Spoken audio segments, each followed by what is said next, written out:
और खास करके जिसकी जड़ों में जो सर्वाधिक रूप से परिलक्षित होता है दुनिया के अंदर, वो हमारी गुरु शिष्य परंपरा ही है, जिसके कारण से हर काल, हर युग में, हर समय हमारी दी गई शिक्षा व्यवस्था और गुरुकुल ने हर आने वाली चुनौतियों में अपनी महत्वपूर्ण भूमिका अदा की है।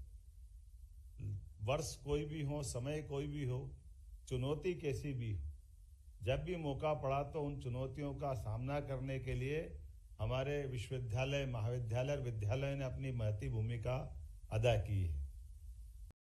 2020 दोबारा जब लेकर के आए तो उन्होंने कहा कि पाठ्यक्रम के अंदर कौन सा विषय होना चाहिए जो गौरवशाली अतीत पे गर्व कर सके, वो विषय होना चाहिए। इसलिए उसको काल के प्रवाह में पता नहीं क्या क्या कहते थे।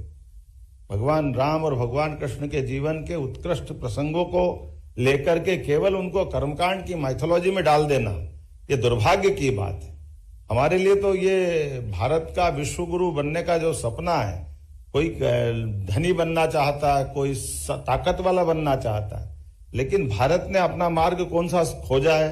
भारत ने मार्ग खोजा है गुरु। गुरु अर्थात अंधेरे से प्रकाश की ओर ले जाने वाली भावना, जिसको वेद वाक्यों में कहा गया सर्वे भवन्तु सुखिनः सर्वे सन्तु निरामया। ये जो उदात्त भाव है, उस उदात्त भाव के आधार पर दुनिया के अंदर हम अज्ञानता को मिटाना चाहते हैं, दुनिया के अंदर अच्छाई को स्थापित करना चाहते हैं, दुनिया के अंदर मानवता को स्थापित करना चाहते हैं। और ये आती कहां से? ये आती शिक्षा से, ये गुरु परंपरा से, गुरु शिष्य परंपरा को पुनर्स्थापित करती है।